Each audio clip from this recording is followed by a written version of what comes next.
Hello guys, good morning, happy Vishu. രാവിലെ അമ്പലത്തിൽ പോകാൻ വലിയ പ്ലാനൊന്നും ഇല്ലായിരുന്നു. കുറച്ച് പേര് വിളിച്ചിട്ട് പറഞ്ഞു വാടി നമുക്ക് അമ്പലത്തിൽ പോയിട്ട് വരാം. അങ്ങനെ കുളിച്ച് നമ്മൾ റെഡിയായി. വിഷു ആയതുകൊണ്ട് സെറ്റ് സാരി ആയിരിക്കണമല്ലോ. അങ്ങനെ നമ്മൾ റെഡിയായി. അങ്ങനെ നമ്മുടെ കുഞ്ഞി കണ്ണൻ നിങ്ങൾക്ക് കാണാൻ പറ്റുമെന്ന് വൈകിട്ട് കാണിച്ചു തരാം. എന്നിട്ട് നമ്മൾ ഈ കുഞ്ഞി കണ്ണനെയും കൂടെ കണി കണ്ടിട്ട് നമ്മൾ ഇറങ്ങുകയാണ്. നമ്മൾ നടന്നുകൊണ്ടിരിക്കുകയാണ്. ഇനി വഴിയിൽ നിർത്തിയേ പൊക്കാനുണ്ട്. അവിടെ ഞാൻ അവിടെ പോയിട്ട് പിന്നെ അമ്പലത്തിൽ ചെന്ന് ഒരുത്തേ കൂടെ കാണാം. സത്യമായിട്ട് എനിക്ക് ഓരോ പ്ലാനും ഇല്ലായിരുന്നു അമ്പലത്തിൽ പോകാനും പിന്നെ അതുപോലെ തന്നെ സാരി എടുക്കാനും. അമ്പലത്തിൽ പോകാൻ ഞാൻ രാവിലെ എണീറ്റ് ഗ്രൂപ്പിൽ എല്ലാവർക്കും മെസ്സേജ് കൊണ്ടിരുന്നപ്പം എൻ്റെ അടുത്ത് ആര് പറഞ്ഞു എടി അമ്പലത്തിൽ അല്ല സ്നേഹ പറഞ്ഞു അമ്പലത്തിൽ പോകാൻ. ഞാനപ്പോൾ അതിൽ പറഞ്ഞു എടി നമുക്ക് കൂടെ പോയാലും.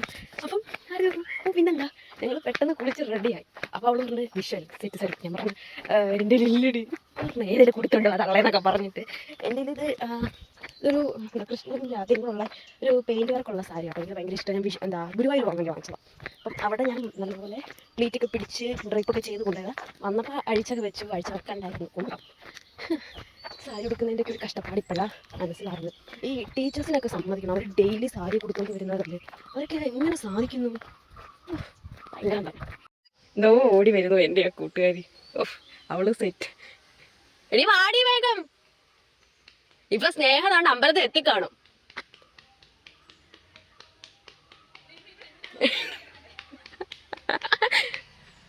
സ്നേഹം ഇപ്പൊ അമ്പലത്തിൽ എത്തിക്കാണും കേട്ടോ. എവിടെ? ഇതാണ് എന്നോട് സെറ്റ് സാരി എടുക്കാൻ പറഞ്ഞ. ഇതാണ് എൻ്റെ അടുത്ത കൂട്ടുകാർ. ഞങ്ങളെല്ലാം LKG തൊട്ട് ഒരുമിച്ച് പഠിച്ച കേട്ടോ. ഞങ്ങൾ ഇപ്പോഴും നല്ല കട്ട ഫ്രണ്ട്സാണ്. അങ്ങനെ ഞങ്ങൾ അമ്പലത്തിൽ ഞങ്ങൾ ഒരുമിച്ച് 3 പേരുടെ വന്നു കഴിഞ്ഞാൽ ഫോട്ടോഷൂട്ട് ആവാമല്ലോ. അങ്ങനെ ഫോട്ടോഷൂട്ടിൻ്റെ ഇടയ്ക്ക് എടുത്ത വീഡിയോ കേട്ടോ ഇത്. ഞങ്ങൾ ഫോട്ടോ ഒക്കെ എടുത്ത് കുഴഞ്ഞതുകൊണ്ട് ഒരുത്തയുടെ ഇരിപ്പൊക്കെ നോക്ക് വയ്യാണ്ടായി. അങ്ങനെ ആരും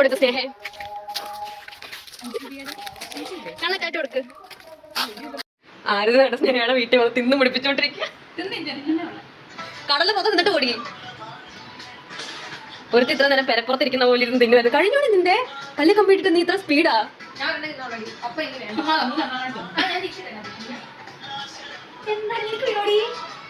അങ്ങനെ സ്നേഹയുടെ വീട്ടിൽ നിന്ന് ദേശ ഫുഡ് അടിച്ചിട്ട് നമ്മളിവിടെ പോകുന്നു. ആരതിക്ക് നാണം. അത് നാണം. ചാറ്റ് കൊടുക്കും കുട്ടി. ഇവിടെ നല്ല കാറ്റുണ്ടടി, തണുപ്പുണ്ട് ഇവിടെ. അയ്യോ ഇങ്ങോട്ട് നോക്കി പറ. ബെല്ലൈക്കൺ അടിച്ചു പൊട്ടിക്കണം. ഞങ്ങൾ അങ്ങനെ ഇവിടുന്ന് പിരിയുകയാണ്.